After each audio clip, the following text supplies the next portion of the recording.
Olá, Shalom!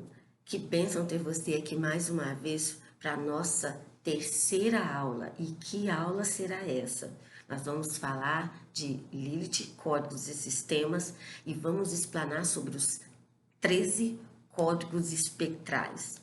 Meu Deus, vem comigo para esse tempo de revelação, vem comigo para esse tempo de aprofundamento nessa temática, que eu creio que o Senhor vai trazer muito entendimento para algumas coisas muito peculiares que estão acontecendo com você.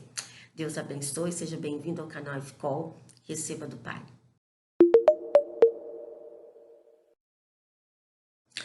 Códigos espectrais. O que seria isso?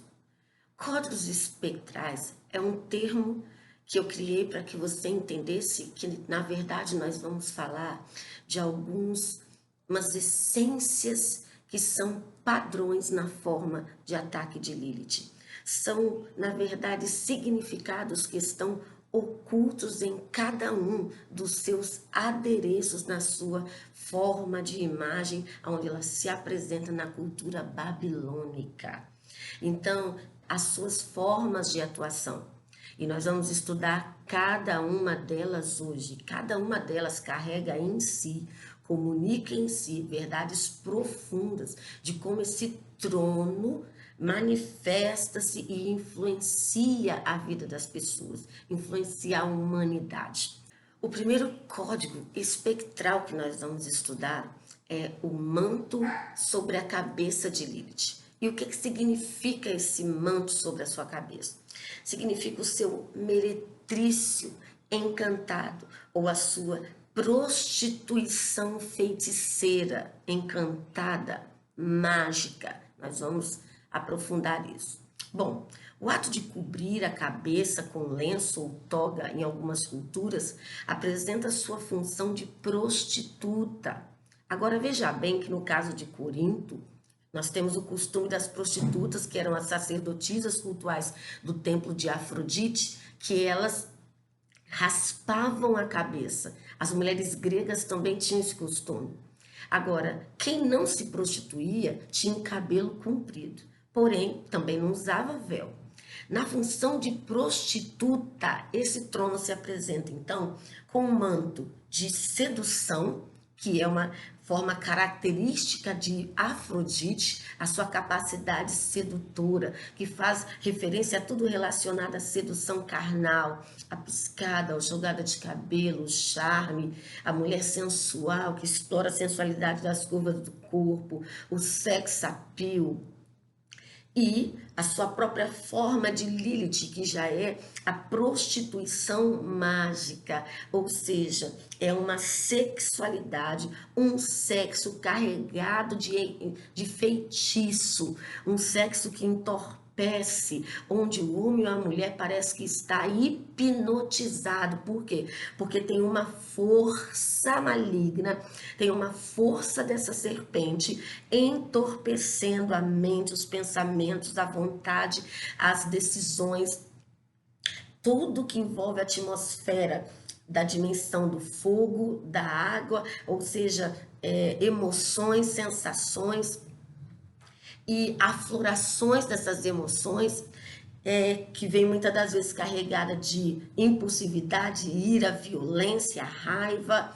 Então, é característico de uma mente que está entorpecida, como se esta pessoa se tornasse uma marionete na mão de Lilith, porque ela não tem poder sobre si mesma, porque esse encanto mágico, essa força ou essa energia mágica de Lilith a domina, ela está enfeitiçada. A palavra magia no hebraico ela é escrita pela letra Kaf, Samek e Mem. A letra Kaf significa ser trazido. Então é algo que traz. Samek significa algo que apoia, que dá suporte. Agora Mem significa água, plasma, sangue. Se fosse montar uma frase com o sentido dessas três letras hebraicas, a gente poderia concluir o quê?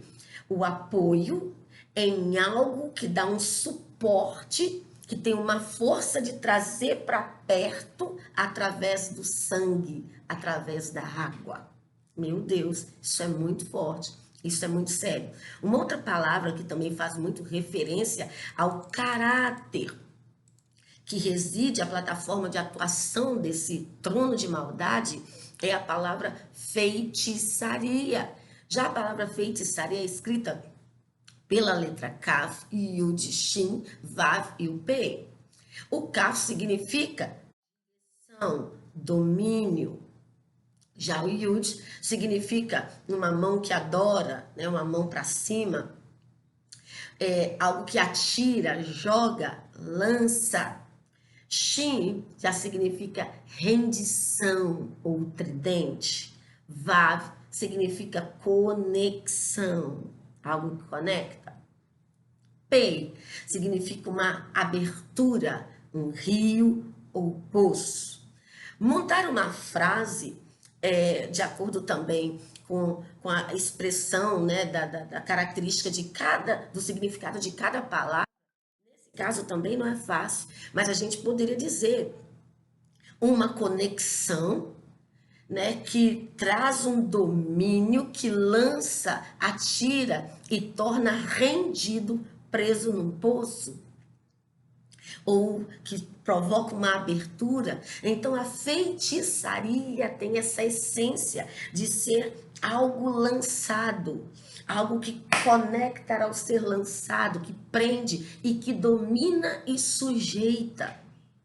Essa é a natureza do caráter, da manifestação ou influência desse trono de maldade. Então, quando falamos dessa prostituição mágica, queridos, e quando a gente fala de prostituição, não pensa na mulher que está lá na rua fazendo vida, né, vendendo corpo, ou coisa parecida. A prostituição mágica, ela está relacionada a todo tipo de sexo contaminado.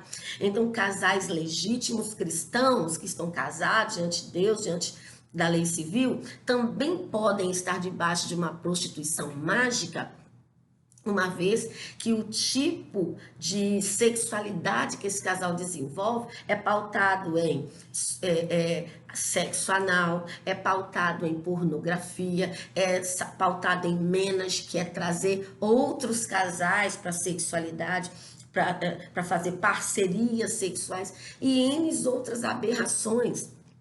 E N outras estruturas corrompidas de sexo. Então, não necessariamente nós estamos falando de uma estrutura de um povo que não está dentro do contexto de igreja. Nós estamos falando de um povo que está dentro do contexto de igreja.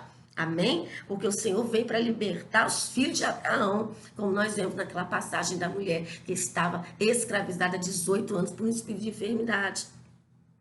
E aí nós precisamos discernir que muitas das vezes pessoas, homens casados, mulheres casadas, que vivem debaixo desse manto de sedução, de jogar charme pela rua, para tudo quanto é homem que está andando, tá lá na academia, mas se sente, bota aquelas roupas muito sensual e anda com essas roupas pela rua, expondo de uma forma muito sensual o seu corpo, para trazer, chamar atenção, para atrair essa liberação desse tipo de energia, né?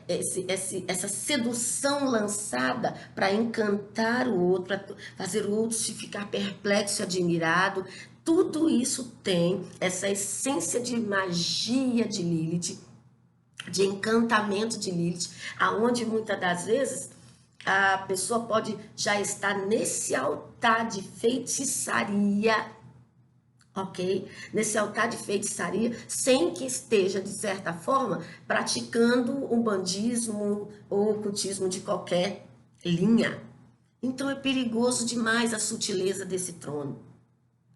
Mas nós sabemos que sim, a forma de atuação desse trono está vinculado, é claro, às práticas de magia, sim, de lançar, de pedir favores a esse trono, de tentar acessar alguma coisa, pedindo para que esse trono, entregando, melhor dizendo, a esse trono alguma coisa para que a pessoa receba, seja favorecido. Esse teor de magia, esse teor de use a sua força para me dar o que eu quero, use o seu poder para me dar o que eu preciso, que eu também te dou isso. Então, claro que está associado a isso, mas nós precisamos entender que esse sentido dessa palavra é feitiçaria, esse sentido dessa palavra magia é muito mais profundo e complexo do que nós estamos pensando. O segundo código espectral que nós vamos abordar agora é as orelhas. E o que tem nas orelhas nessa imagem? Nas orelhas estão as argolas. E quando nós falamos de argolas, à luz da palavra, então, olha só o que Deuteronômio 15:17 vai dizer.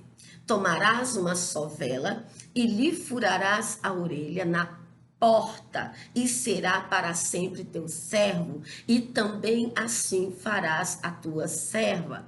Então, a questão de colocar um brinco na orelha, essa argola na orelha, dentro de uma lei na Torá, significa que a pessoa está voluntariamente decidindo se manter escravo daquele senhor. Está voluntariamente decidindo se manter vinculado àquele líder. E isso tinha um peso, porque na lei a pessoa tinha direito, depois de 7 anos de trabalho, a exigir que ela fosse liberta, querer a sua liberdade.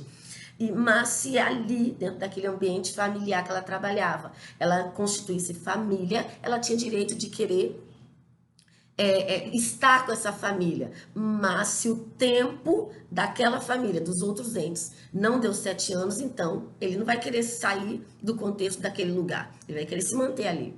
Então, o que ele fazia? Geralmente, os pais tinha essa proposta com o dono da casa, né, com os seus senhores.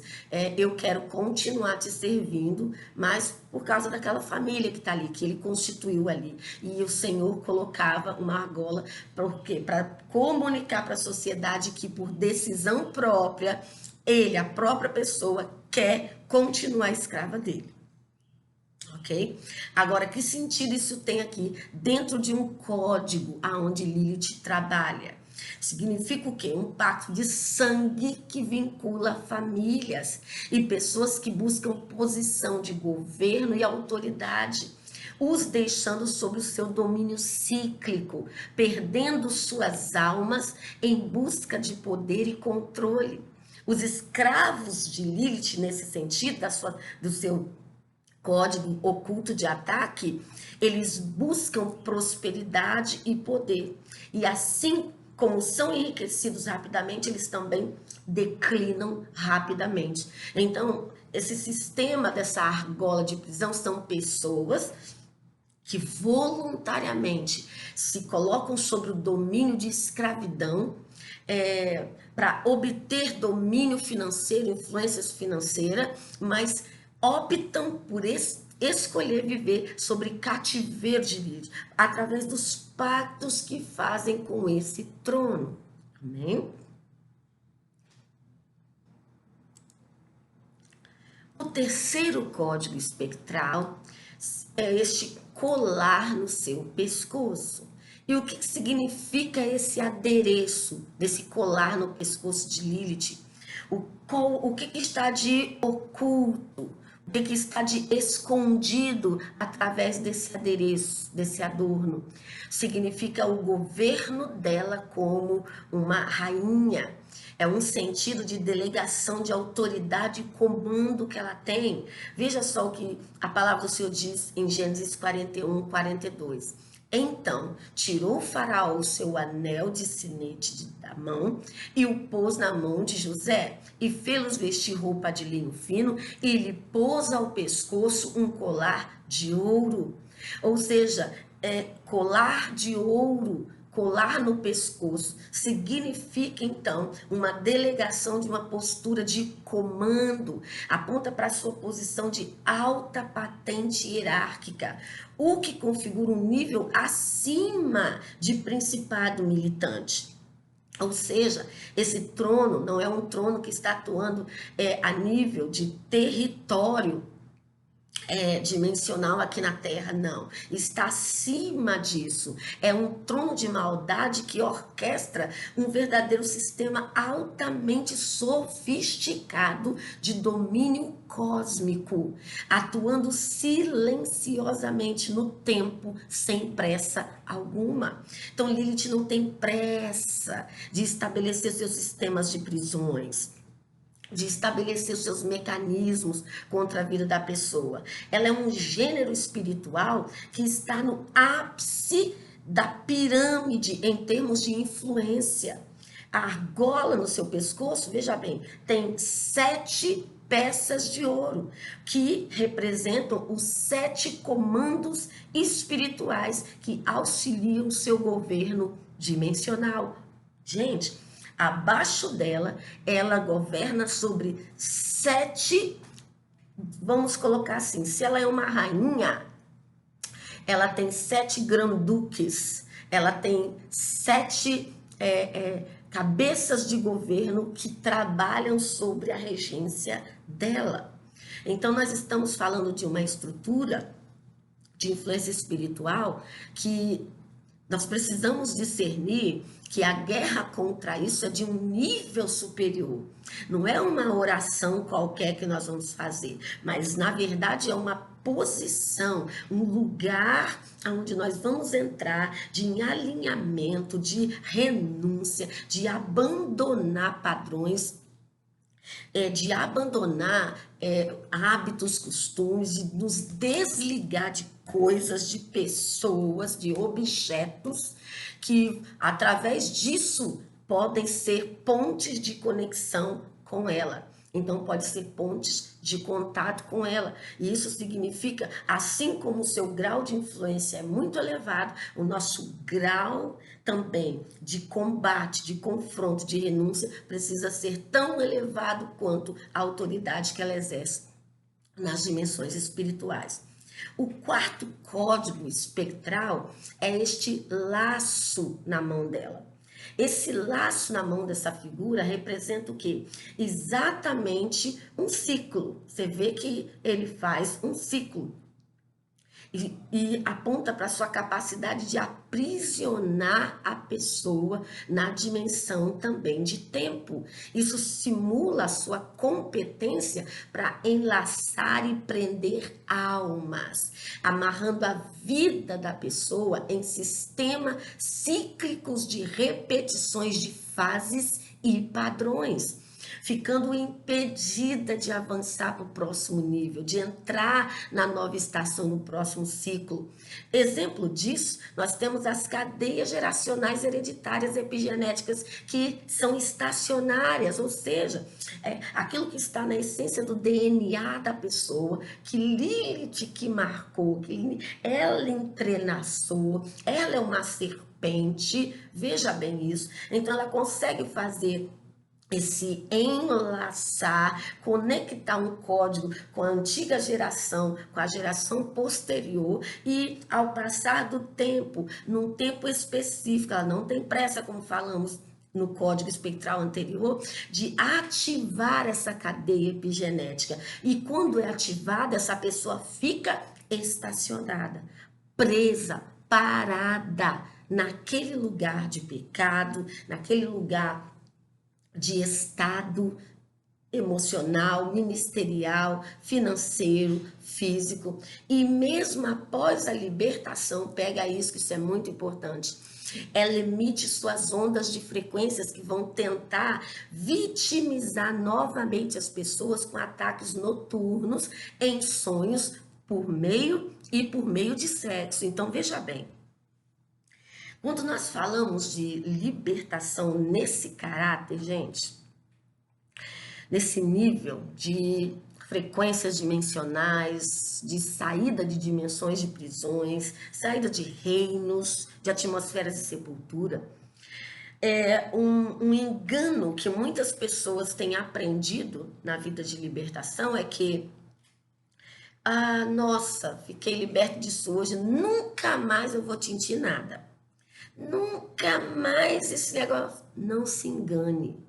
Nós estamos falando de estruturas espirituais que são 12 tronos, que estão relacionados a 12 meses do calendário gregoriano, e o ano é cíclico. Nós estamos falando da atuação de um demônio que é especializado em agir na forma cíclica. A coisa vai e volta, sempre passando pelos mesmos lugares, sempre repetindo os mesmos padrões. Então, ainda que você saiu, ok, se libertou daquele sistema de ataque dela sobre a sua vida, quando o ano passar, veja bem, pela constelação de Câncer, que é a constelação que ela atua, quando o planeta Terra passar por essa constelação, quando o tempo chegar na regência temporal dela, e qual é a regência temporal dela? Abril, maio, principalmente junho, porque junho é o mês relacionado diretamente com ela, mas esses 3 meses fazem referência a ela porque Afrodite, abril, maio, Maia e junho, a própria Lilith. As 3 praticamente são rainha dos céus. Então, exatamente desse período, desse tempo, dentro do período de tempo que ela está conectada com outros tronos, lembra que eu falei que ela está conectada com o comando da dimensão do reino das águas, que ela trabalha em associação com Leviatã e Hades? Então, quando for a época no ano de Leviatã atacar, de Hades atacar, ela também se alimenta. Então, veja bem, em vários momentos no ano, a pessoa pode estar susceptível a um ataque da frequência desse trono e dos tronos conectados a ela. Não significa que você não está liberto, mas a frequência está entrando no planeta. Ou seja, o padrão de influência, o sistema por onde ela manipula mentes, ela entra na dimensão da alma das pessoas, vai acontecer sistematicamente, ciclicamente, todo ano. Então, nesse período, é um período de muito ataque nos sonhos, é um período de muitas memórias voltando, é um período de você sentir aquela coisa querendo te puxar.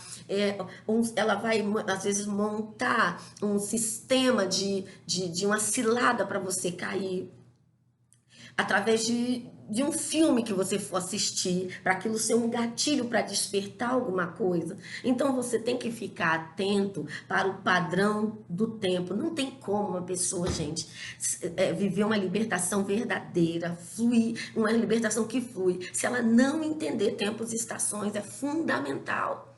Porque exatamente porque eu já fiz libertação e estou sentindo isso de novo.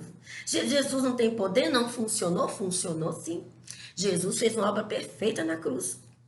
Mas todo ano os 12 tronos vão ter o seu período específico de lançar suas frequências sobre a Terra, sobre a humanidade tentando se alimentar, ok? E aí você vai precisar entender que lançando essas frequências, os comandos de baixas que estão lá, os seus 7 granduques, né, vão ativar as potestades, os dominadores, as vozes espirituais que já estão atuando aqui dentro do planeta. Para quê? Drenar a energia das pessoas. Eles recebem, devolvem para ela e vomitam na boca dela. Parte fica com eles e parte fica com elas. Então, nós precisamos entender que a diversidade, o mecanismo, queridos, pelo qual nós estamos guerreando, é uma sutileza muito grande. Eu vou falar daqui a pouco das espécies, e são espécies que atuam do lado de fora do planeta, espécies que atuam aqui dentro do planeta, espécies que se alimentam de uma forma, espécies que se alimentam de outra, que na verdade nós sabemos muito pouco ou nada sobre isso, ok?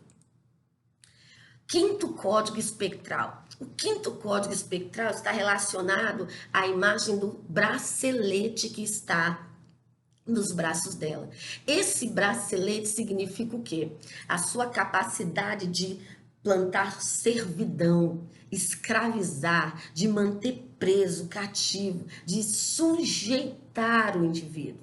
Os braceletes de ouro significam pacto e aliança. Mas como? Veja bem, as frações genéticas das pessoas ficam marcadas com a essência maligna dessa serpente, deixando-as sinalizadas. E isso possibilita a identificação daqueles que estão susceptíveis aos ataques dos seus comandos, os mantendo sobre sua servidão. É um sistema inconsciente de obediência escravagista superior, em que o pactuado, né, os pactuados estão fidelizados ao seu sistema. O sexto código escravagista já fala dessa asa, ok? Essa asa também está ligada ao colar no seu pescoço, que fala da sua capacidade de governo, de estar estabelecida numa hierarquia de comando muito grande, como uma das governantes do reino infernal. Então, essas asas traz o sentido de um arquétipo querubínico, aponta para essa sua gestão espiritual e regência sobre milhares de gêneros espirituais, exercendo uma grande posição de cabeça ou de comando superior, criando um mecanismo de aprisionamento cósmico e terreno, né? O sétimo código espectral já está relacionado às suas patas. E veja bem que dentro dessas patas nós vamos ter, na verdade, uma subdivisão, porque ela tem patas de hiena e ela tem patas também de avestruz. E o que que isso significa? Os dois são muito singulares, muito similares. Mas veja bem, já nesta forma de pata de hiena, isso aponta para a capacidade que ela tem de fazer um tipo de alteração biológica. Por quê? Porque as hienas, elas são uma raça de animal variante entre a raça do cão e do gato. Ela não é muito específica. O seu padrão biológico não é bem característico e isso não define exatamente qual é a sua espécie. Ela está entre um e entre outro. Então, isso, na verdade, aponta ou considera que ela é um ser mutado. Isso também fala do seu poder de distorcer a genética humana, ok? E isso também está associado a uma questão muito tremenda, porque a Bíblia fala lá em Mateus 8:22, do jovem gadareno. E na tradição judaica, quando se fala de hiena, se refere a um animal que vive em cemitérios, cavando para consumir cadáver. E esse gadareno, o ambiente dele era onde? Exatamente nos cemitérios, que aponta para a sepultura. Ele está numa dimensão de morte, a sua alma estava presa no inframundo. Já no texto de Isaías 13:22, aponta que o habitat natural dessa espécie da hiena são preferencialmente lugares desolados, lugares destruídos e abandonados. Esse é o seu ambiente, na verdade, na alma de suas vítimas. Então, Lilith, ela vai entrar, ela vai influenciar a porta por onde ela entra e acessa a vida de uma pessoa. Uma das principais é o quê? Um lugar desolado e destruído na alma, principalmente relacionado à paternidade, aonde a paternidade do Eterno não foi revelado no Espírito. Esse lugar aonde está desolado, destruído, esse lugar de abandono no interior, é aonde ela encontra o ambiente para o seu habitat favorável e natural. É ali que ela se estabelece, é dali que ela começa a se nutrir e estabelecer as outras cadeias de prisão. Por quê?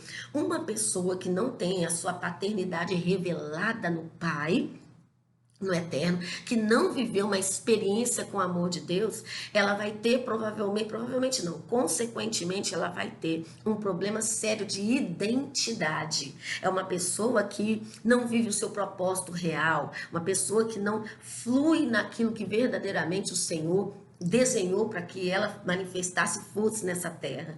Então ela vai projetar esse lugar destruído, desolado no seu interior, numa compensação com prazeres. Então ela vai provavelmente, ou literalmente, melhor dizendo, se lançar numa vida de promiscuidade. Por isso que Lilith se alimenta dessa sexualidade encantada, porque ela tem uma ferida tão grande de não se sentir amada, apreciada, nem pertencer a ninguém, de não reconhecer o seu valor reconhecido em si mesmo, em si mesma, que ela projeta isso para uma terceira, para uma segunda, terceira pessoa. E ela projeta isso no outro, de forma que o outro tem o que eu preciso para me sentir amado. E por mendigar esse afeto e esse amor, ela faz qualquer coisa. Então ela vai lançar a mão de pedir favores para o demônio, de se aliançar com as entidades, de se pactuar para casar com aquela pessoa, para aquela pessoa se apaixonar por ela. E o terrível é que ela vai conseguir, ela vai casar, só que tem dias contados. Feliz ela não vive. Se viver, feliz não vive. E na maioria dos casos, esse relacionamento é infrutífero, acaba em divórcio. Porque da mesma forma que ela dá, ela tira. Porque o que ela quer é manter a pessoa presa no pacto com ela, porque ela continua se alimentando da vida da pessoa.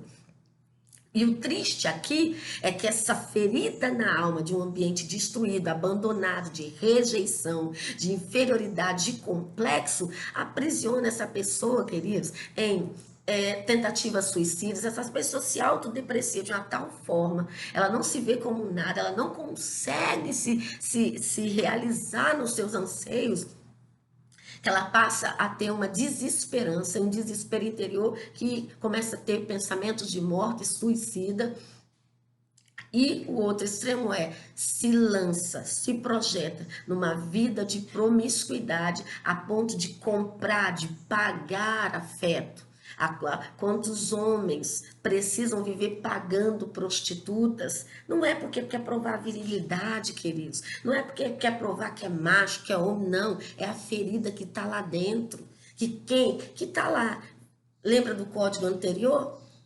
Está lá sinalizado na genética, ele está escravo, ele está dentro de um padrão de subserviência inconsciente, que ele não sabe, que está ali dentro da alma dele. E ele está, digamos assim, fadado mesmo, condenado a viver buscando em prazeres, ou seja, buscando nos sistemas pelo qual ela vai se alimentar ainda mais, porque o sexo é a forma de se liberar, é a forma mais poderosa de se extrair energia humana, porque é ali que ela vampiriza a energia vital, ela vampiriza, drena da pessoa a força vital da alma dessa pessoa, e ela vai morrendo aos poucos, ela vai se deteriorando aos poucos, vai envelhecendo mais rápido, as doenças vão aparecendo mais rápido, vai se consumindo mais rápido. E esse lugar de ferida e de dor que é compensado por esse estilo de vida, de imoralidade, de perversão, de múltiplos parceiros, de múltiplas parceiras.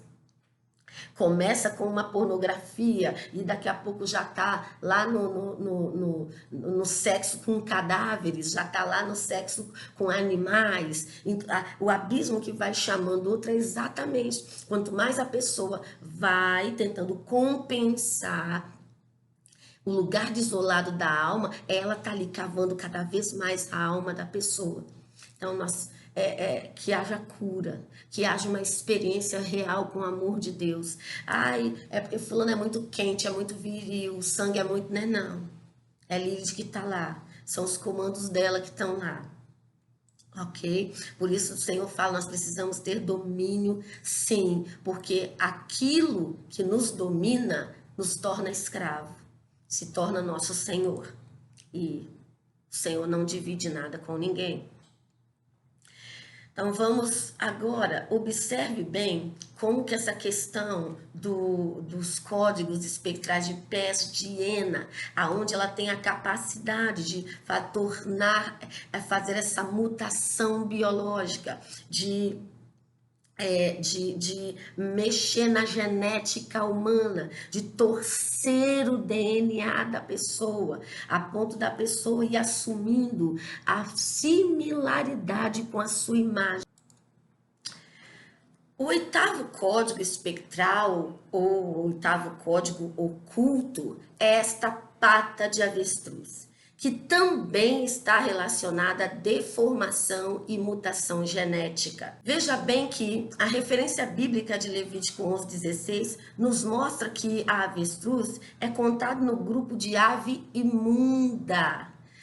Uma interessante curiosidade sobre o avestruz é que o avestruz fêmea, ao colocar os ovos, ela deixa esses ovos abandonados no ninho, sendo que os cuidados desses ovos, até chocarem, vai ficar por conta do avestruz macho.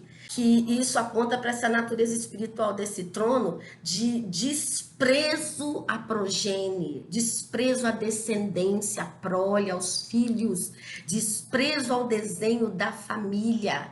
Esse padrão de mulher que não zela, não protege, que não cuida dos filhos.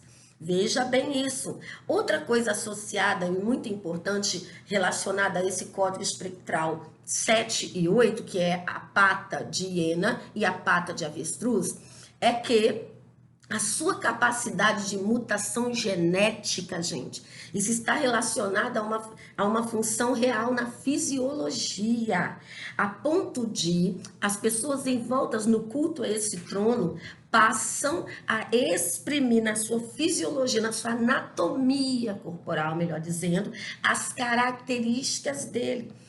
Olha bem, perceba bem esse quadro de ectodactilia, que é uma doença, né, uma deformação anatômica, onde as pessoas passam a ter exatamente os pés de avestruz.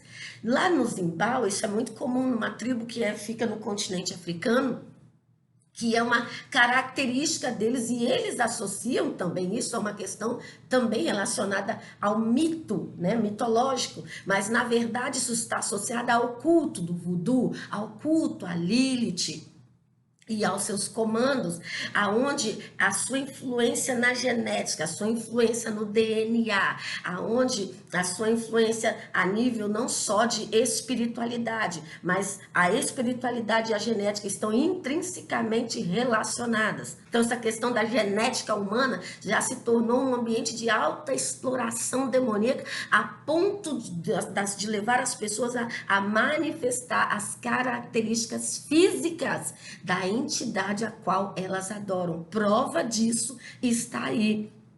Exatamente essa ectodactilia, que é exatamente essa deformação anatômica nos pés. E não longe disso, observe, de acordo com a imagem, as patas de Lilith. Os patas de Lilith também não só os pés de hiena, mas os pés de avestruz. É exatamente uma imitação da forma do animal. Então, a natureza do animal está relacionada à natureza da atuação dela.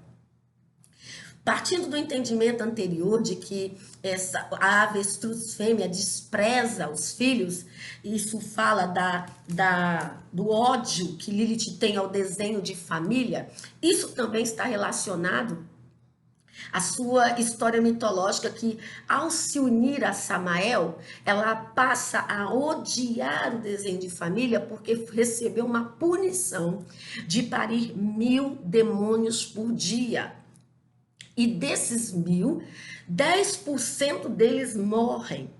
E outra associação desse seu ódio por crianças foi também relacionada ao extermínio dos Enaquins e Nefilins, que seriam os gigantes, que são seres, né, que foram destruídos no dilúvio, oriundos do quê? da relação sexual entre homens e mulheres incorporados por demônios, que são invocados por meio de rituais, místicas daquela época e ervas alucinógenas, ok? E também da associação em que anjos que deixaram seu principado para coabitarem com mulheres, que significa não expressaram cuidado, atento com o presente que o Pai lhes confiou, como está lá em Judas 1,6. Esses anjos que deixaram o seu principado foram anjos que deixaram de zelar pelo dom, o presente, pela incumbência, a missão que eles tinham, abandonar essa missão para estar copulando com as mulheres na terra, e dali nascem os gigantes. E como juízo de Deus, eles foram julgados, foram aprisionados, e os seus descendentes, que são os gigantes, foram mortos no dilúvio, ok? Do seu ataque contra crianças, queimando crianças, né, com abusos. E geralmente observa que o ódio de Lilith contra crianças está relacionado ao seu padrão de regência dentro do ciclo do tempo. Geralmente, quando é o tempo de maio a junho, é exatamente o tempo em que mais se noticia torturas, mortes, atrocidades com crianças, ok? Mas calma que é só o início que a coisa ainda vai ficar mais interessante. Outra forma que Lilith expressa o seu ódio contra as crianças, contra o desenho de família, é a manifestação de sua vingança atacando grávidas, provocando aborto. Então não é só Moloque que provoca aborto, Lilith também.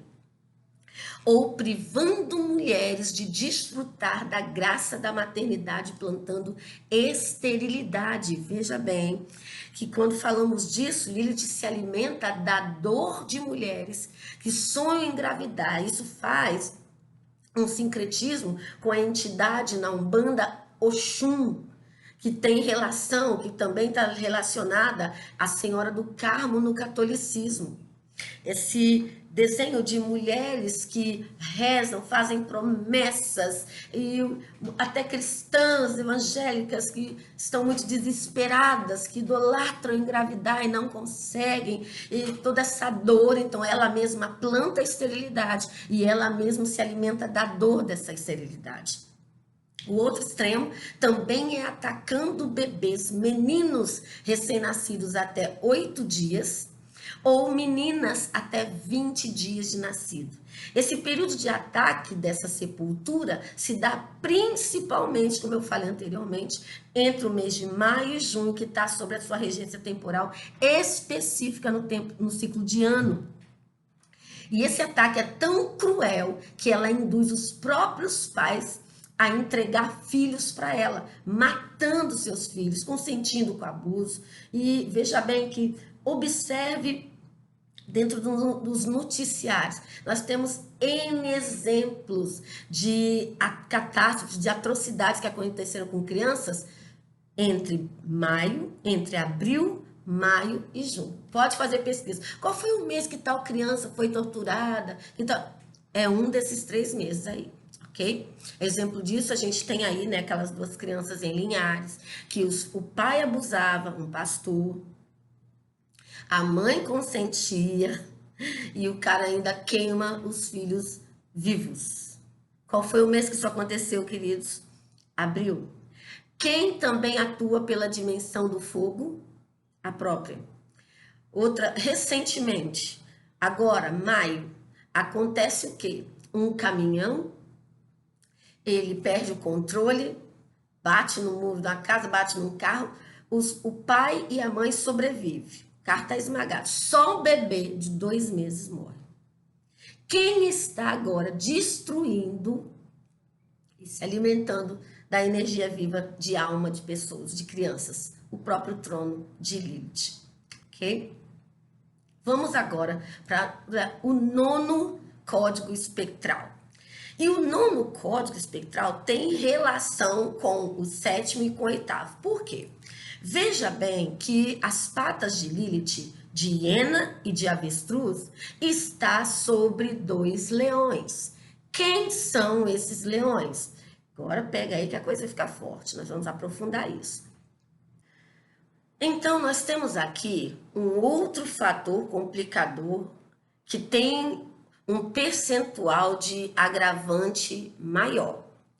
Porque nós vemos que temos aí a relação entre os pés de Lilith, essas patas de hiena e de avestruz, que estão sobre os leões. Então, isso está denunciando aqui, na verdade, a influência, a interferência, a conexão que há entre a mutação biológica, a mutação genética, que já toma uma outra natureza, a partir da associação com os leões. E quem são os leões? Vamos aprofundar isso. Os leões representam essa habilidade para ataques noturnos nas dimensões dos sonhos, através dos seus gêneros espirituais considerados seus filhos, os espíritos malignos chamados íncubos e sucumbos, que são, na verdade, os lilins e as lâmias. Geralmente, essas visitações acontecem na dimensão do sono e do sonho. Como assim dimensão do sono e do sonho? Sim, gente.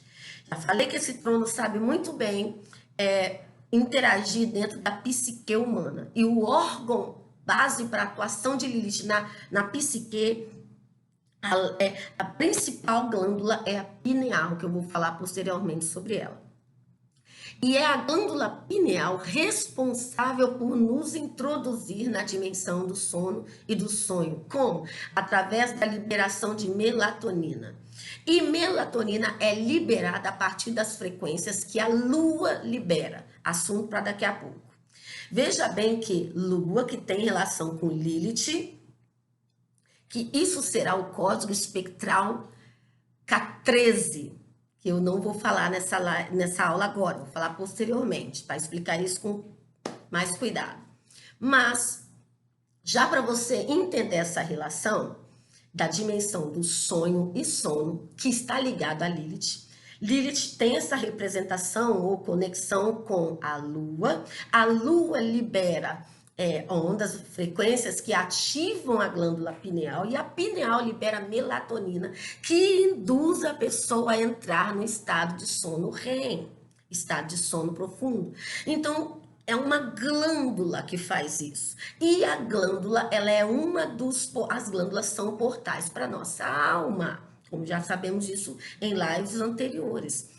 E a principal, uma das principais é a pineal. Uma vez que glândula está relacionada à alma, ou seja, quando dormimos, entramos numa dimensão sobrenatural. Então, é onde o corpo está em repouso, ok? A alma está também ali inconsciente, mas o espírito que tem essência da alma está completamente ativo e entra na dimensão do sono. Então, veja bem, a melatonina liberada pela glândula pineal faz você entrar no sono. E o sono é uma dimensão. Dentro da dimensão do sono, nós entramos numa subdimensão que é o sonho. Dentro da dimensão do sonho, você pode entrar em subdimensões do sonho. Você já sonhou que você estava sonhando que você estava sonhando? É mais ou menos isso. São subdimensões. Você está dentro de uma dimensão que está dentro de uma outra dimensão, relacionada ao seu sono. E é possível você ir em lugares, sim, ok? Não estou falando de viagem, desdobramento astral. Estou falando de Deus usar a dimensão do sono, para te levar, te mostrar realidades dos reinos espirituais, amém? E aí, veja bem, esses soldados de Lilith, como ela é um ser relacionado à treva, à noite, ok? De acordo com lá Isaías 34:14, ela é a peste que anda, Salmo 91:5, ela é a peste que anda na escuridão, né? Ela é esse mal que se propaga na escuridão. Então, é ela e os soldados dela. Ela pode atuar de dia? Atua, mas especificamente o seu comando de vampiro de drenagem é noturno, ok?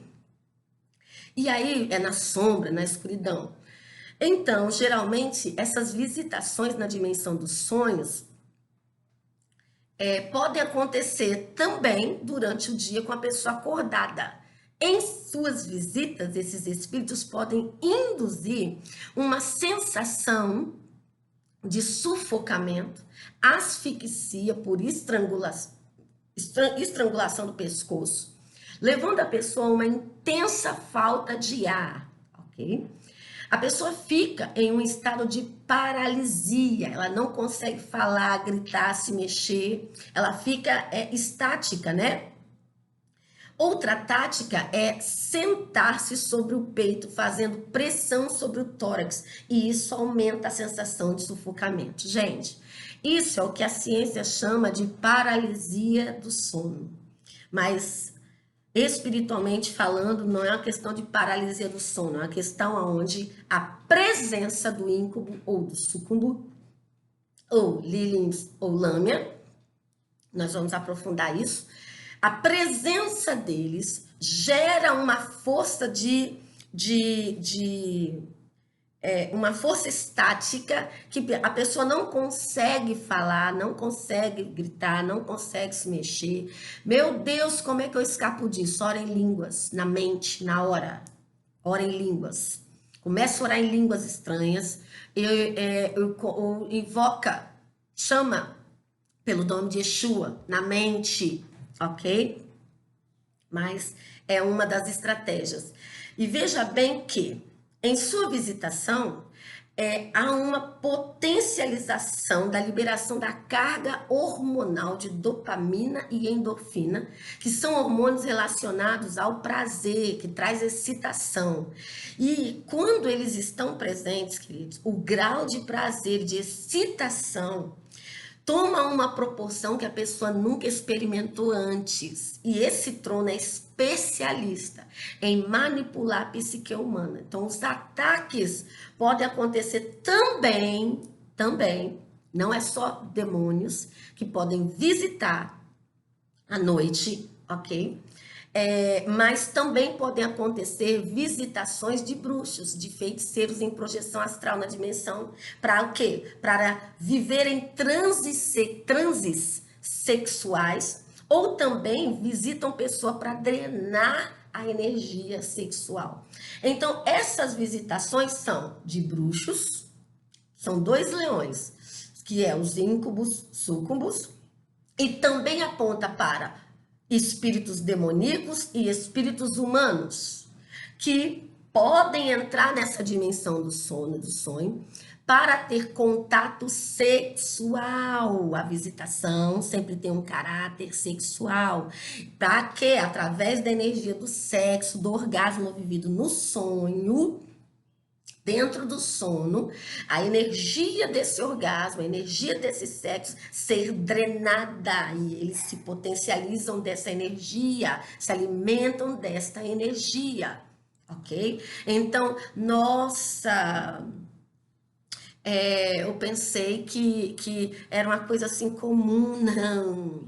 Nossa, eu sonhei fazendo sexo com fulano, com aquele antigo namorado, com aquele negócio. Nós vamos chegar lá e cuidado. Até com sonho com o próprio marido, tendo relação sexual com o próprio esposo, com a própria esposa. Cuidado. Nós precisamos saber o que isso representa. É saudade mesmo hormonal? Ou é uma abordagem, uma visitação em sonho? Tá bom? Veja bem, como podem ser então esses ataques? Esses ataques acontecem especificamente durante o terceiro sono, que é o sono REM. Também, de uma forma geral, esses ataques ou visitações podem acontecer com a pessoa dormindo ou com a pessoa acordada, ok? E o que? Usando o corpo de alguém como um cavalo, tá ok? Ou usando também a aparência do esposo, da esposa, usando a aparência de um namorado atual ou antigo, ou usando a aparência de alguém que é seu objeto de desejo atualmente. Queridos, isso é uma questão tão séria e tão complexa que atualmente já existem até quem esteja chamando essas visitações ou esses seres de espírito marido e espírito esposa, né? Para mim é novo isso daí. Mas uma evidência da realidade dessas visitações é exatamente o relato dessa mulher americana que foi difundido aí em tudo quanto é rede social, a ponto de que ela estava pedindo socorro a alguém, alguma coisa que ajudasse, que ela estava sendo visitada por um espírito que estava nessa casa e queria ter relação com ela de qualquer forma, a ponto dela conseguir, porque ela via a entidade, a ponto dela conseguir tirar uma foto do órgão genital. E a foto do órgão genital é essa coisa meio esbranquiçada aí, o pênis do demônio. Que ela conseguiu tirar uma foto aí. E isso foi divulgado e difundido em várias redes sociais. E veja bem que isso não é brincadeira, nós estamos falando de uma coisa real. E da onde vem isso? Qual é o objetivo disso? Vamos aprofundar. Então, quem são, na verdade, o íncube? O íncube também é o que recebe o nome de Lilu, ou a forma masculina de visitação dos soldados de Lilith. Quando ele se manifesta como homem, ele se chama de íncubo, e essa palavra íncubo vem do latim incubus, ou in, que significa sobre, incubar, jazer, se deitar sobre. Os principais atributos de Lilith é a magia e a sedução.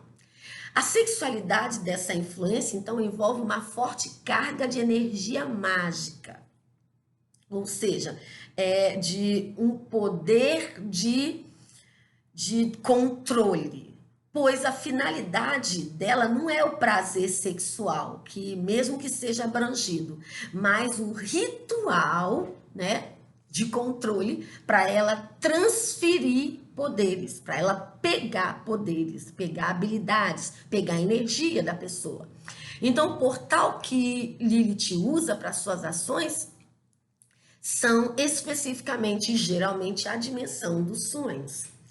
Tanto nos sonhos, ela toma forma de mulher como de homem para entrar na dimensão da alma humana e deixa ali plantado os códigos errados que depois serão manipulados pelos espíritos imundos para dominação da mente e, obviamente, do corpo dessa pessoa. Na forma do súcumbo, ela é a lâmia ou lâmias, que é a forma feminina.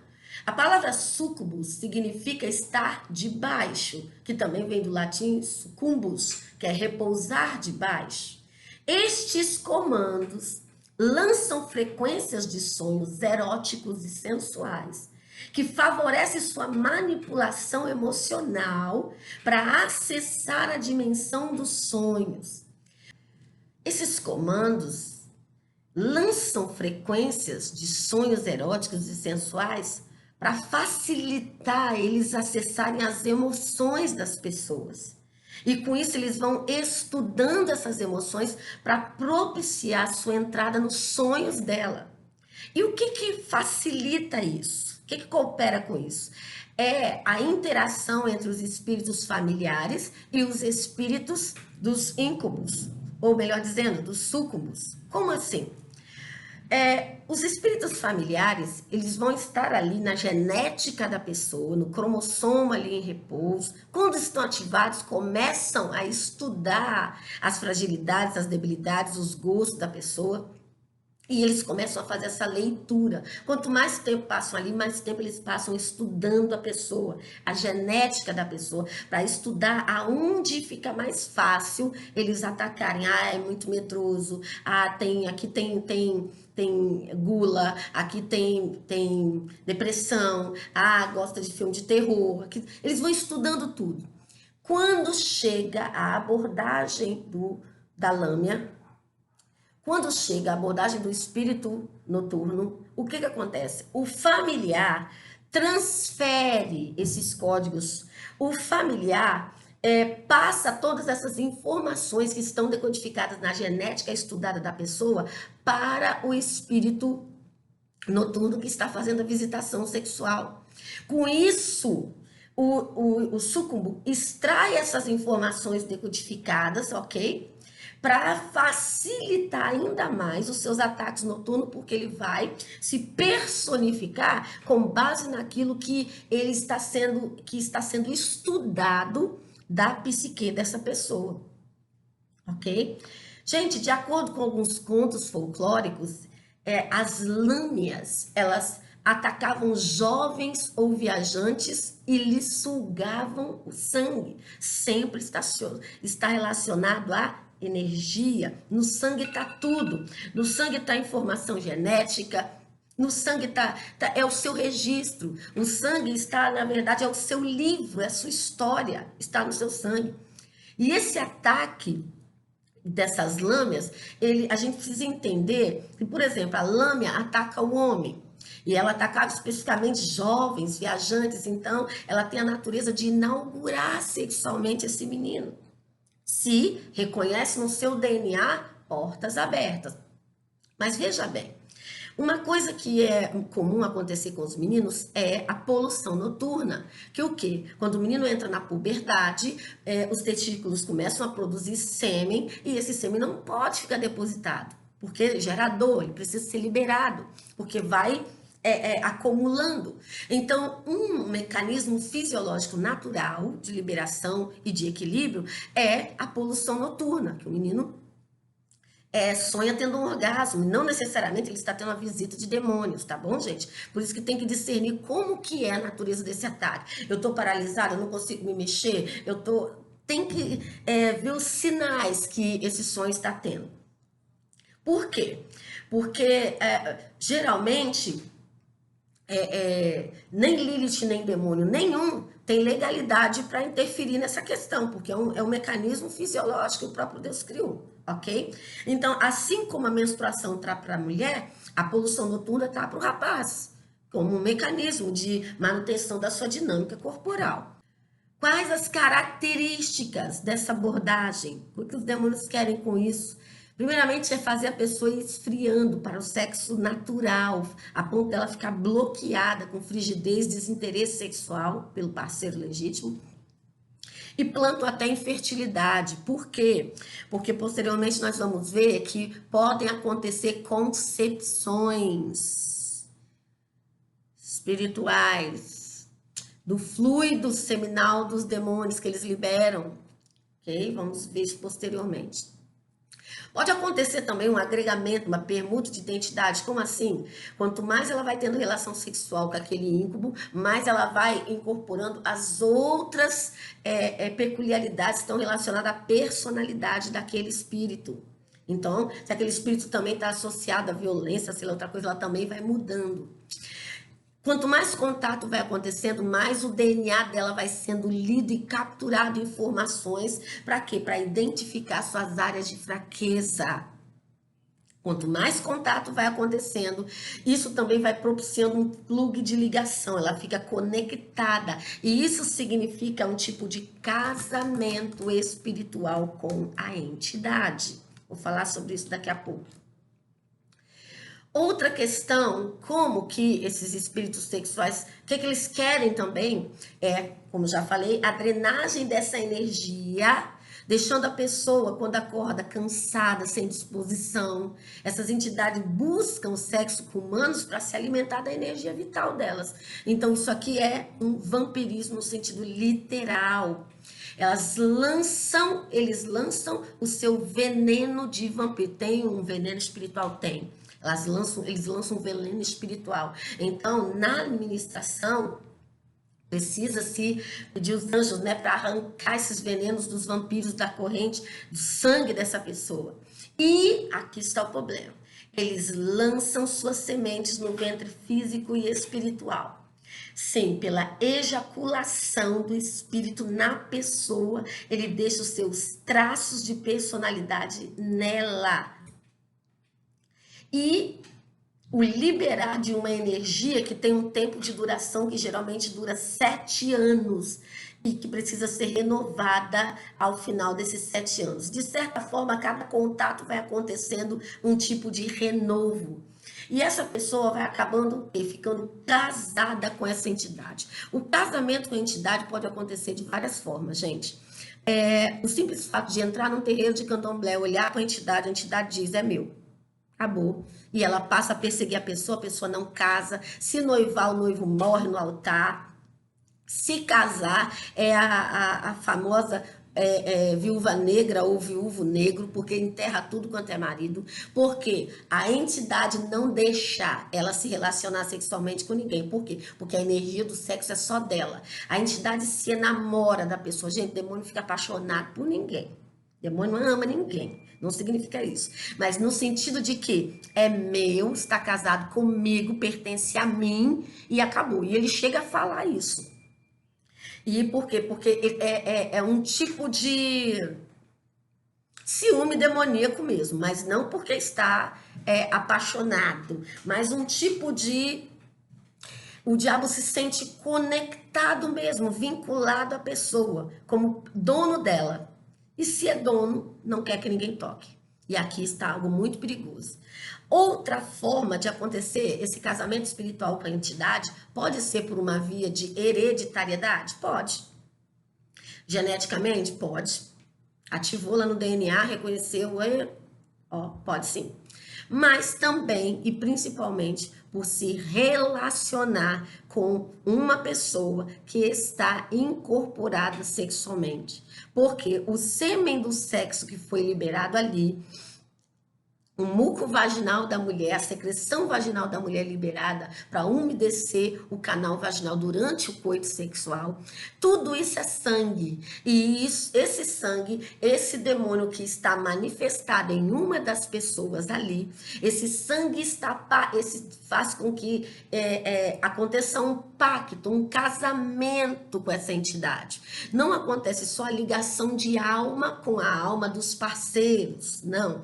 Acontece também um compartilhamento e uma conexão conjugal, uma aliança aonde aquela entidade que está no corpo da pessoa passa a ser marido do outro, passa a ser esposa do outro. Por isso que está dando essa nomenclatura aí de espírito marido, espírito esposa.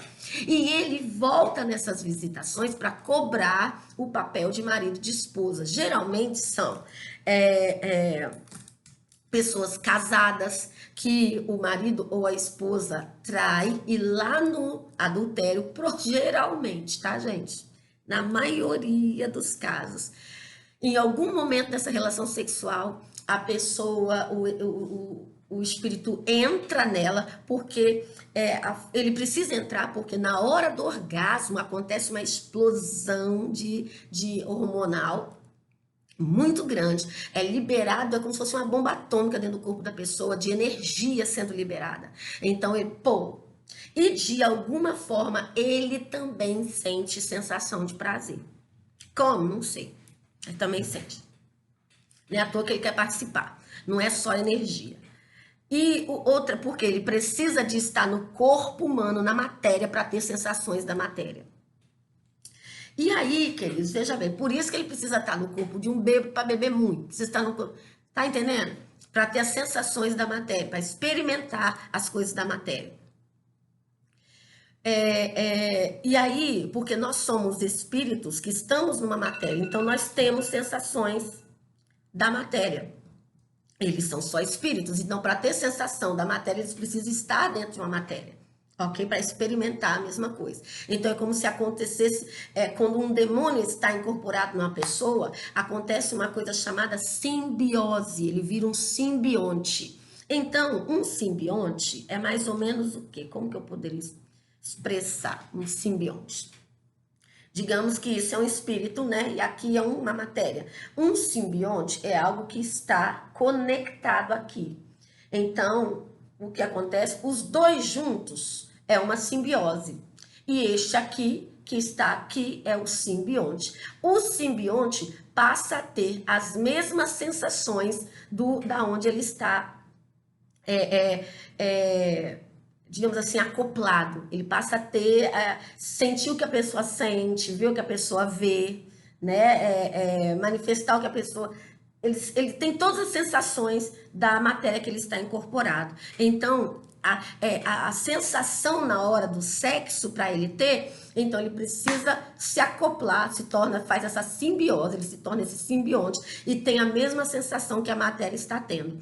E se alimenta ao mesmo tempo da energia, da carga energética que está sendo liberada ali. O perigo aí também é que quantas situações em que mulheres casadas que nunca saíram do casamento passam a ser visitadas pelos demônios noturnos por causa do casamento espiritual que o esposo fez. Por quê?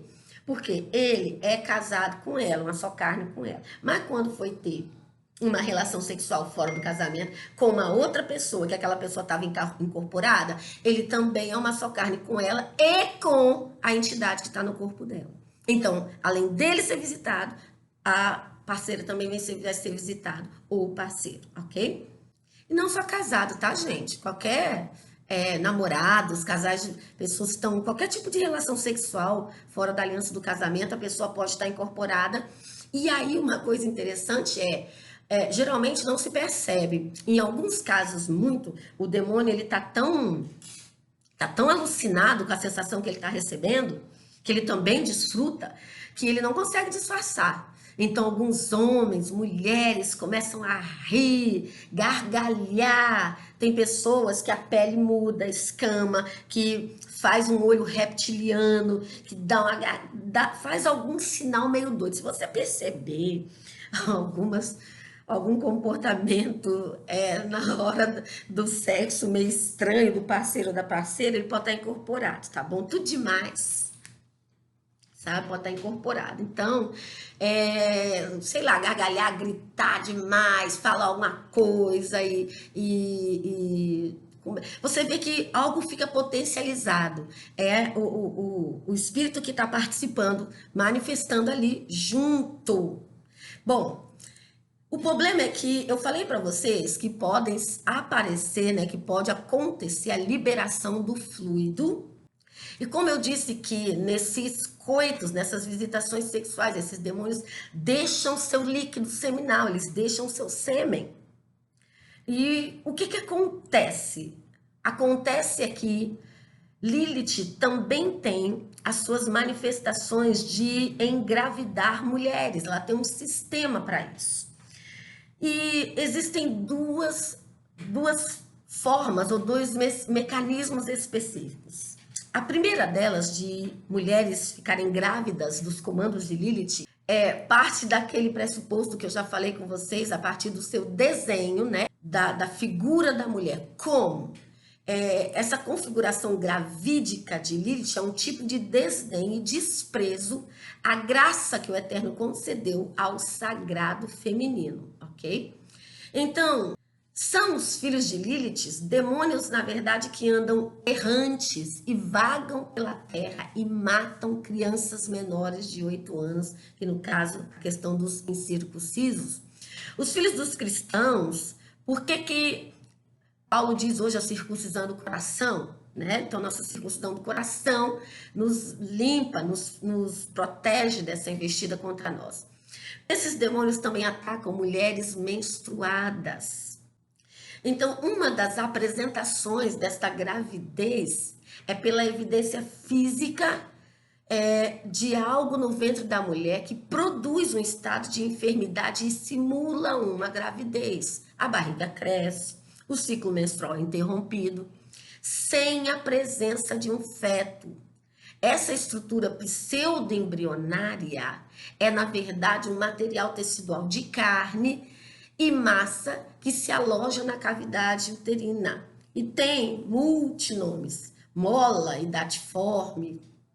E aí tá os exemplos, algumas têm cabelo, algumas têm algumas coisas. E quando vai se tira esse tipo de estrutura que cresce dentro da barriga da mulher.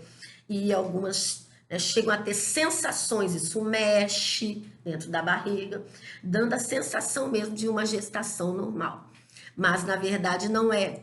Então, essa mola que é tirada, idadiforme, ela na verdade é uma representação física de que cresceu alguma coisa ali, mas não é criança, mas é outra coisa. Este estilo aí, essa forma aí, é a forma física de que o ventre dessa mulher gerou alguma coisa, ok? Mas não foi um filho.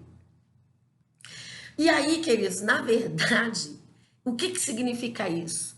É que a cópula e a fecundação ali, na verdade, chegou a quase criar um meta-humano.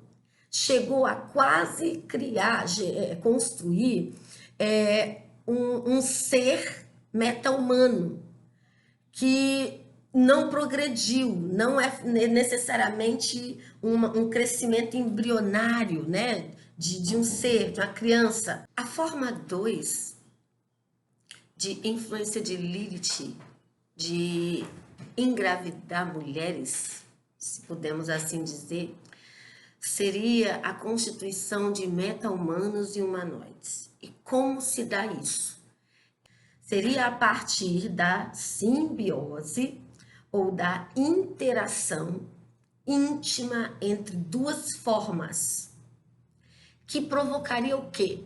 Que mesclaria, que faria misturar as essências fluidas liberadas por esses espíritos. Então, eles vão liberar o seu fluido espiritual no útero da mulher, que no útero físico também há uma atmosfera espiritual ali, onde essa essência fluidal liberada, esse sêmen espiritual liberado, vai se fundir com as centelhas de energia plasmática da alma humana. Essa mistura, ok? Criaria, então, gestaria este humanoide ou ser meta-humano, que poderia até desenvolver um nível de estrutura humana ou desenvolver um nível de estrutura espiritual, sexuada ou não. E veja bem que quando nós falamos dessa simbiose, dessa fecundação, okay, de essências fluidas e plasmáticas, nós precisamos entender que não é que o espermatozoide do íncubo entra dentro do ovário da mulher. Gente, não existe isso. Não é isso. Ok? É uma mesclagem de essências da alma, porque a alma humana, por si só, ela carrega a vida criativa. Então, o poder criativo da energia viva da alma humana, fundido a essência também fluida daquele ser espiritual, se mescla e cria essa estrutura. Bom, gente, veja bem que a própria palavra do Senhor vai dizer em Gênesis 6, versículo 1 e 2, que os filhos de Deus viram que as filhas dos homens eram belas.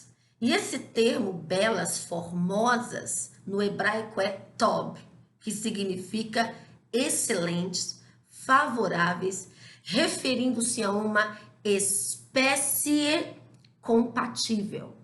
O que significaria dizer que a mulher, ela é um espírito que tem um órgão capaz, compatível, para gerar outro espírito.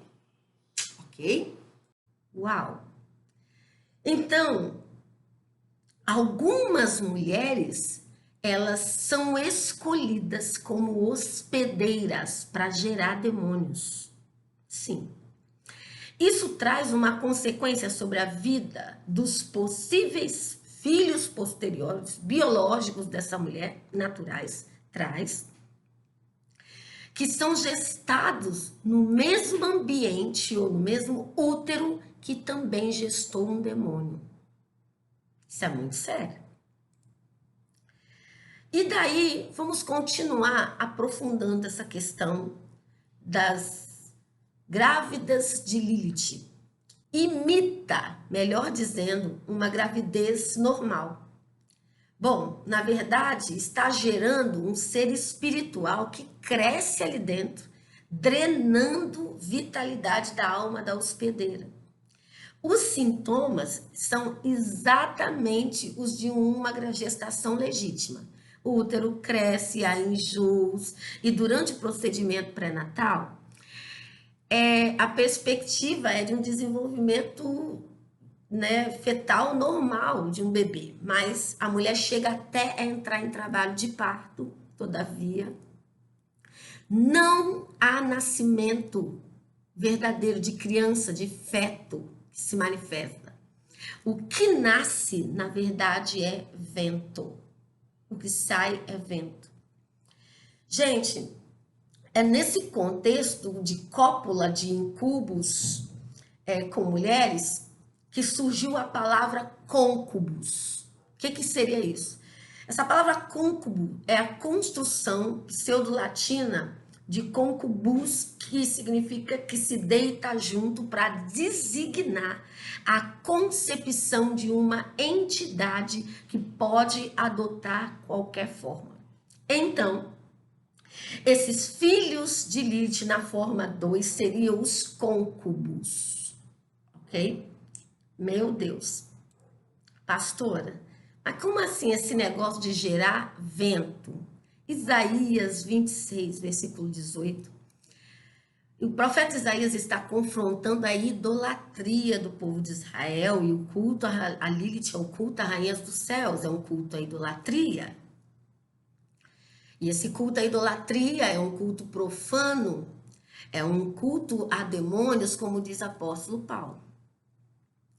E veja bem que o profeta está confrontando o povo e em um dado momento ele vai dizer, eu não vou entrar muito no contexto que ele está explicando ali, mas ele vai dizer que concebemos nós e nos contorcemos em dores de parto, mas o que demos à luz foi vento. Não trouxemos à terra livramento algum, e não nasceram moradores do mundo, ou seja, fala de uma luta, fala de um processo doloroso, fala de um período de produzir alguma coisa, mas que o resultado não chega em lugar nenhum, não produz algo que verdadeiramente seja produtivo, seja relevante. Se produziu vento.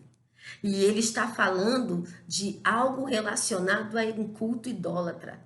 Vocês na idolatria, vocês vão lutar, vão até sentir dor de parto, vocês vão sentir sintomas como se estivessem verdadeiramente chegando a algum lugar, mas no final o que vai sair é vento.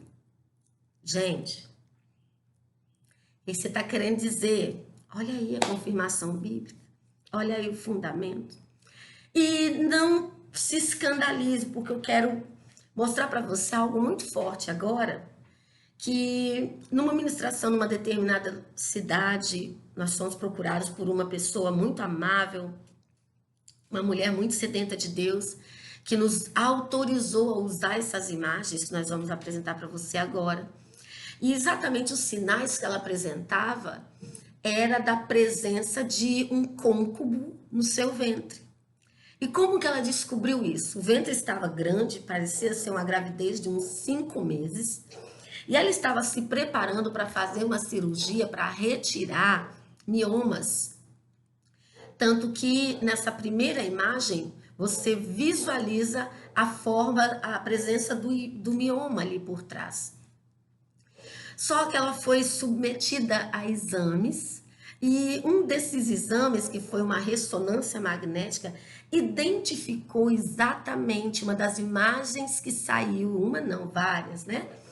Que saiu foi exatamente isso que você está visualizando aí na tela. Esta é a cavidade uterina dela, você vê 2 miomas atrás e você vê exatamente uma estrutura como se fosse um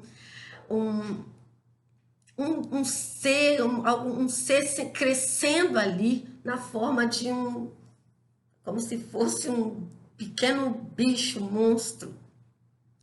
Mas essa segunda forma, você vê literalmente que não era um só. Você vê uma estrutura de sombra atrás, vê a presença da estrutura ou do côncubo crescendo de lado e a ligação que ele tem, como se saísse uma cauda dele que liga a alguma estrutura da pelve dela.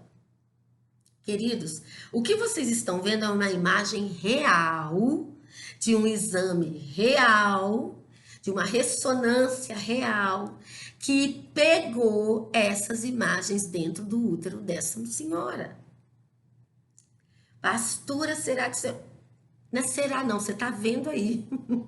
E amados, pela misericórdia, eu tive a oportunidade, o Senhor me deu a graça de ministrar já 3 mulheres com essa evidência física de que no seu útero elas abrigaram um humanoide, gestaram um humanoide.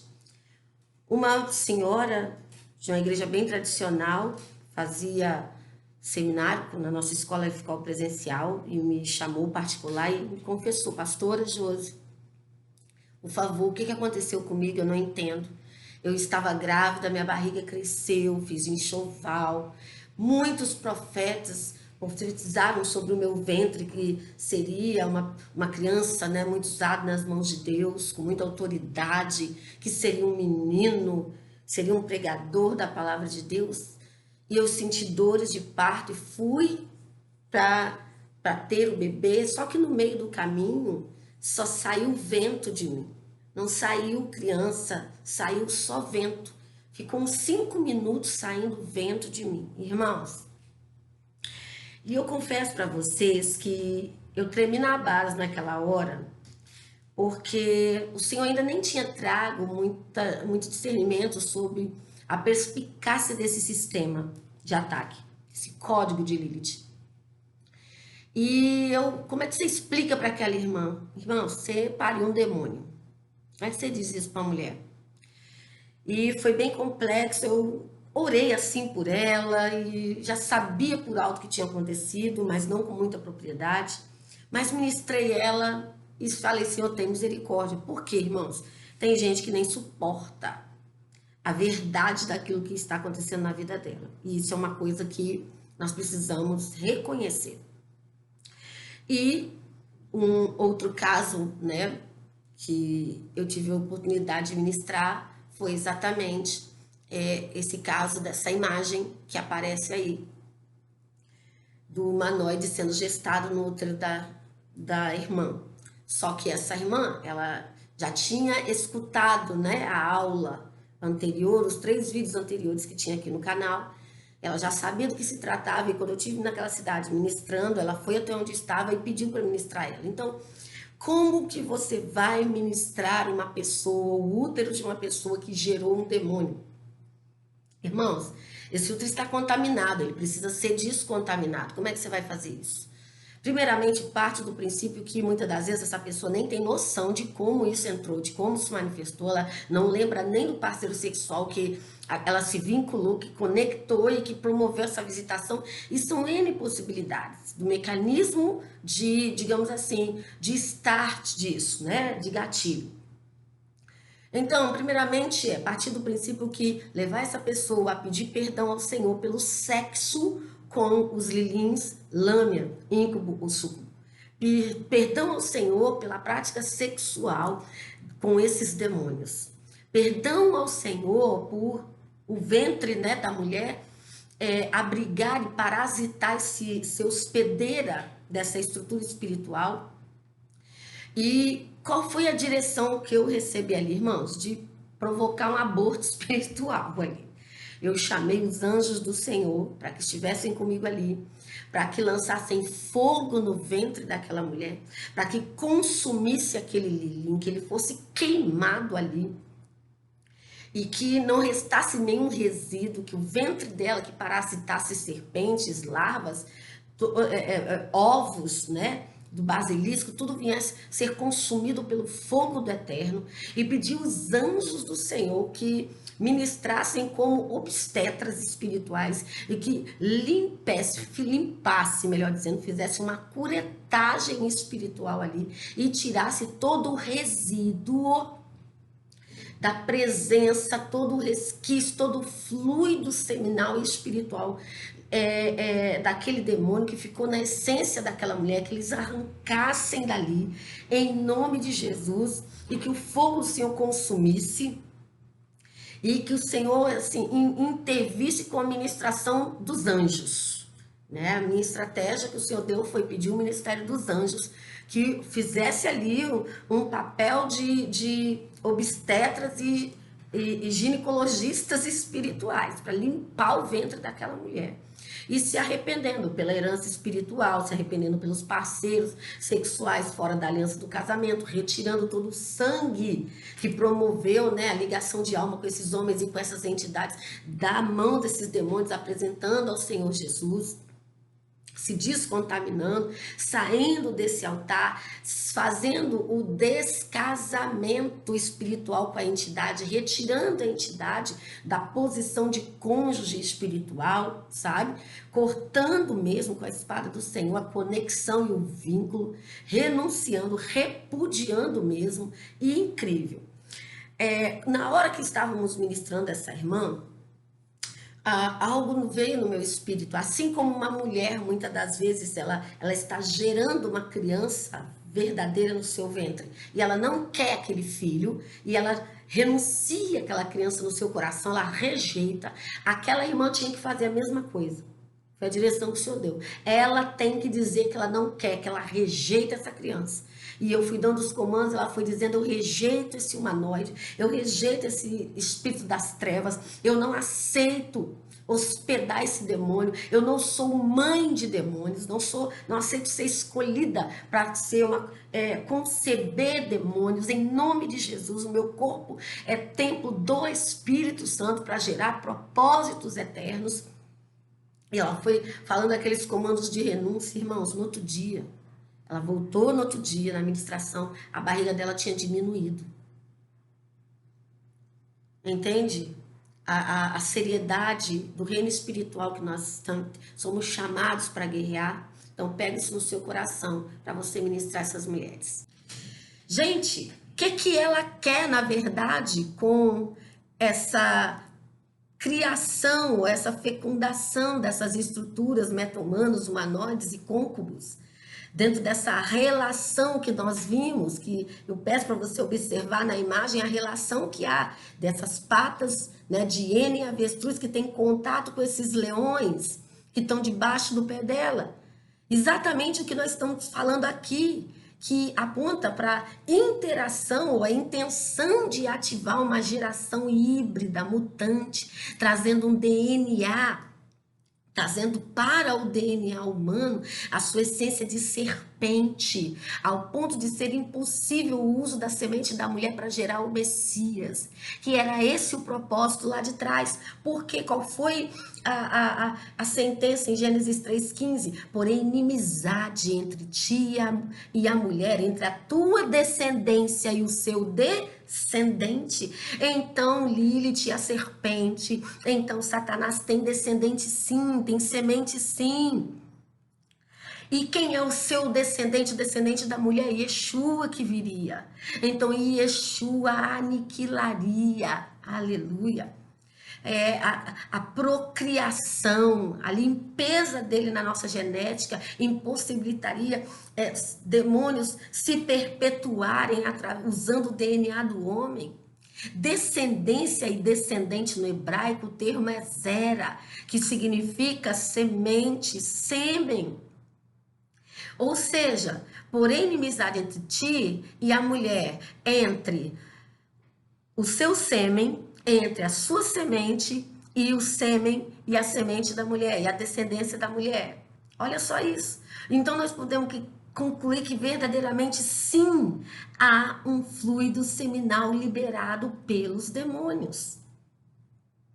Queridos, e com isso, veja bem, nós vimos duas formas específicas, né? Meta-humanos, humanoides. Nós vimos meta-humanos, humanoides, nós vimos os côncubos e nós vimos ali as molas idatiformes, que seria na verdade o humanoide tomando forma física, mas que não progride. A forma física não progride, mas ele progride. Isso aponta para algo mencionado no Talmud, que fala sobre as classes de demônios, ou as espécies de demônios, demoníacas. E que não só Lilith, ok? Eu vou falar isso posteriormente, não só Lilith seria um espírito que procriaria, mas existe mais 4 seres da categoria de Lilith que procriam demônios no inferno. E isso aponta para o quê? Também para uma imitação, assim como as 4 rainhas, não é? Fazem um tipo de imitação, desdém grotesco à figura das 4 matriarcas que geraram milagres, eram estéreis e foram mulheres que geraram ali propósitos divinos até chegar na descendência de Jesus. Existe também, de acordo com o Talmud, que volta a falar, é uma expressão mística da Torá, ok? Então, mas muito real, muito defendida, muito crida e observada pela comunidade judaica. O Talmud também fala que há 4 seres espirituais que procriam demônios no inferno. E procriam 4 classes ou 4 espécies de demônios. O primeiro seria espíritos, que espírito é Ruá. E esses não têm corpo nem forma. O segundo seriam os Shedim, que aparecem em forma humana completa, conseguem até se aparecer na forma humana. O terceiro seria os de Lilith, os Lilins, que é uma forma humana, mas com asa, uma forma mesclada, que traz esse sentido. E o quarto seria o Mazikim, que já não diz exatamente como ele seria. E aqui nós vamos terminar por hoje esta aula falando dos códigos espectrais. Chegamos até o 9º código. Faltam ainda mais 3 códigos, mas para não ficar muito longo, eu vou terminar por aqui. E depois nós vamos entrar ainda nos mais 3 códigos espectrais muito interessantes, que vai falar do que são as corujas do lado dela, o que são esse código espectral que tem essa colocação dela com o caranguejo. Nós vamos abordar isso e vamos falar ainda da sua conexão com a lua, e vai ser bem forte isso daqui. É onde nós vamos explicar também sobre a glândula pineal com mais detalhes. Vamos falar da interação de Lilith com Apolo também. E não é somente Lilith que ataca na dimensão dos sonhos. Tem mais um trono que ataca na dimensão dos sonhos que estão relacionados a ela. E nós vamos aprofundar isso. Então, até a próxima aula. Dá-se paz.